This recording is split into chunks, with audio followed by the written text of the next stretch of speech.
We're getting through this here. Lesson 7, we're talking about probability. Also something you should have seen several times before. Not just this year and not just last year, but you touch a little bit of probability several times throughout your career in middle school and even elementary school. So a couple, we're just going to go through this. We're talking about independent and dependent events. Remember that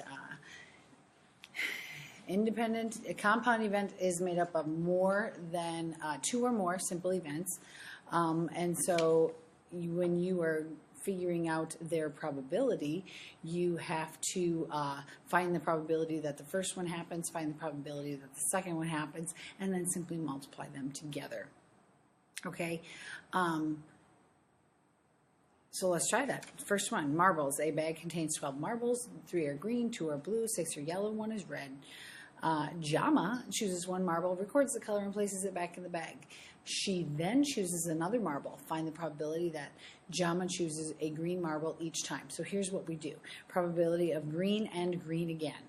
We find the probability if that the first one is green. So 3 out of 12.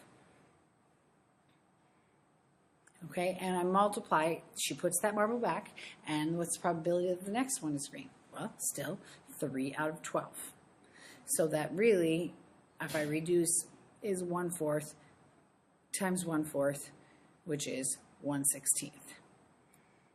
Okay, that simple. Okay, what happens when the outcome of the first one actually changes what's going to happen for the second one? That is a dependent event. So take that exact same example and hold on one second here. There we go. Take that exact same example, and instead of replacing it, we're going to say that it is not replaced. Okay, it's not replaced. So the probability for the second one is going to change a little bit. Okay, it depends on the first one. So you always treat the first, you always treat that second probability as if the first one happened. Okay. So we're going to do a couple of these. Just talking about this, remember if something is exclusive, then if it's complementary, then you know that together they add up to 1. One thing has to happen or the other thing has to happen. All right, so we'll keep going on that. Turn the page over. Let's do a couple of these. All right, 4 cards drawn randomly from a deck of cards and not replaced. So there's what makes it dependent events, not just. And by the way, it's 3 cards, not 4, because 1, 2, 3. Okay, find the probability if the cards are drawn in order, in the order indicated. So we have to start with the first one. What's the probability that it's going to be a 4? That's going to be 4 out of 52 because there are 52, sorry. A standard deck is 52 cards, 13 of each suit, 4 of each kind of card. So there are 4 4s, so 4 out of 52. Multiply that. Now remember, there's only 51 cards in there because we've already taken out a 4. So if we've taken out a 4, that still means there are 4 kings left, and then there are only 50 cards left, and queens, again, 4 queens because we took out a 4 and we took out a king. So now if we reduce this, this is 1/13. That one I'm quite certain is not going to reduce because it is divisible by 3, but not 2 or 4. And then 50 and 4 is going to be 2 and 25. So if we multiply those, we're going to get a big, ugly fraction. 8 over 16,575. Not very high. Okay? Take a look at the next one. If we do not replace them, what's the probability you draw a spade, a club, and then not a heart? Interesting. Okay, so a spade. You guys, there are 13 out of 52. 1/4 of our deck is actually spades. But now remember, if we take that spade out, we now only have 51 cards, and 13 of them are still a club.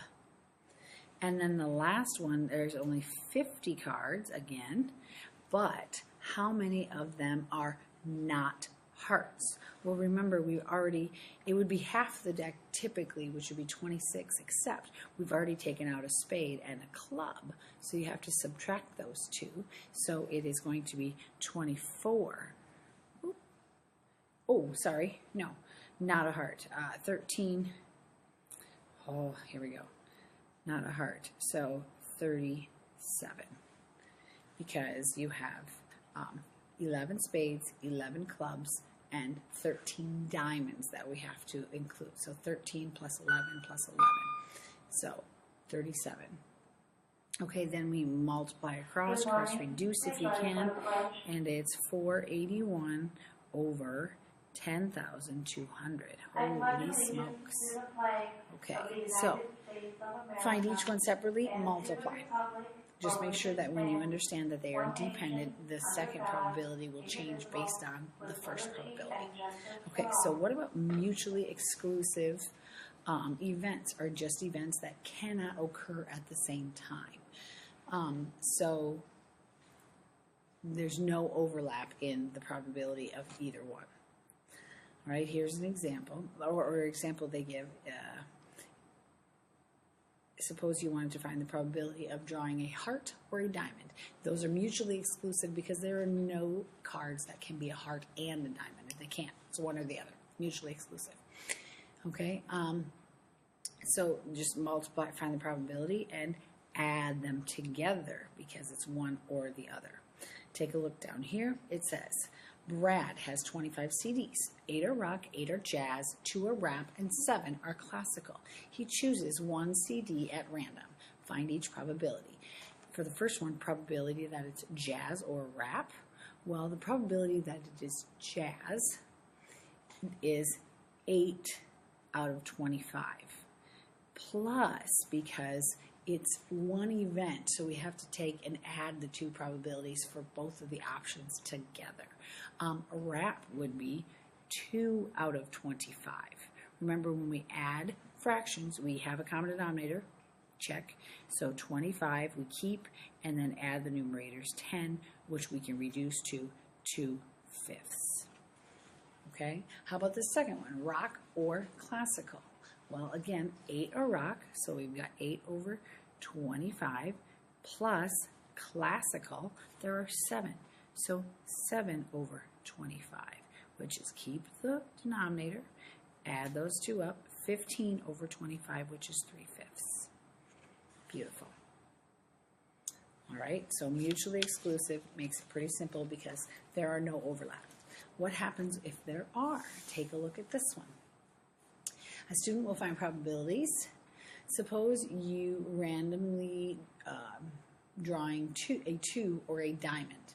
So here's the thing, a 2 or a diamond. You have to remember that there's one card in there that is both a 2 and a diamond. See, you have the overlap here?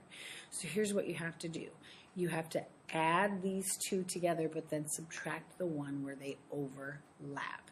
There's a couple different ways. I'll be honest, I don't necessarily add them together and subtract. I just, in my head, figure out that there are 4 possible 2s plus another 12 more diamonds because I already count the 2 in there, the 2 of diamonds. So you just add them together and don't forget to not count the one that they overlap twice. Okay, let's try this. All right, students, there are 26 students in Mr. Collins' English class. 12 are seniors, 14 are juniors. So we've got 12 seniors, 14 juniors, 8 senior boys, 6 junior boys. What's the probability that a randomly selected student is a boy or a senior? Okay, well, there are 12 seniors, 12 out of 26, plus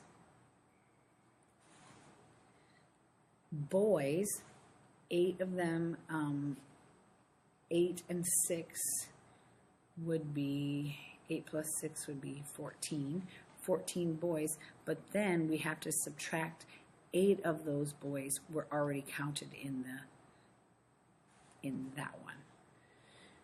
So 12, 14 is 26 minus 8 is 18 over 26, which would be 9 over 13, or approximately 69%.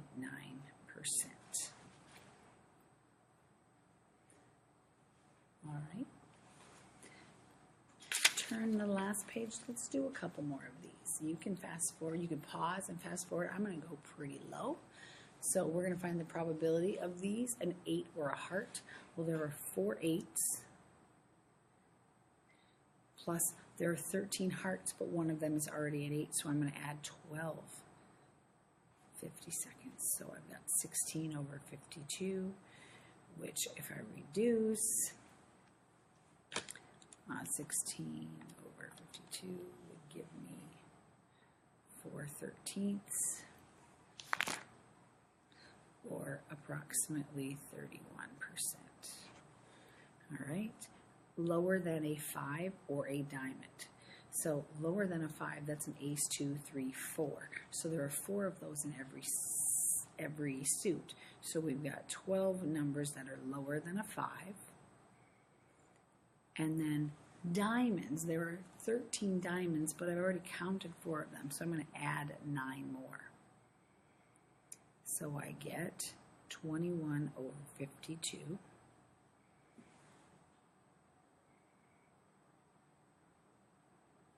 Oh, excuse me, this should be a 16, not a 12, sorry about that. 25 over 52, which stays that way, and that's 48%, approximately. Red or a jack? Well, red, there's half of them that are red. Or I'm just going to leave it 52. I'm going to go 26 over 52 plus, or a jack. There are 2 black jacks. I'm not counting the 2 red jacks because those are already counted in my 26. So I've got 28 over 52, which gives me 14, and 26, which gives me 7 and 13, and that's approximately 54%. 8 or a 7. Those are mutually exclusive. So there are 4 8s and 4 7s. So there are 8 possible out of 52, which is 2 out of 13, which is approximately 15%. Heart or a diamond? Right there, I don't even have to do this much thinking. There's 13 hearts, there's 13 diamonds, there's 26 out of 52, which is 1/2, which is 50%. And a face card or a club. Remember, there are Jack, King, Queen in each one, so 3 face cards in each suit. So that's 12. So there are 12 face cards, plus 3 of them I already counted as clubs, so I'm going to add 10 more other clubs, so I get 22 over 52, which is 11 over 26, which is about 42%. I should have talked about which ones are mutually exclusive and which ones are not. These ones are not mutually exclusive. This one is mutually exclusive because it can't be both. This one is mutually exclusive. Red or a jack, not mutually exclusive. Lower than a 5 or a diamond is not mutually exclusive. And 8 or heart is also not mutually exclusive. I went through that pretty quick. Hopefully you understand that. If you don't, please come talk to me. And I will see you later. Good luck.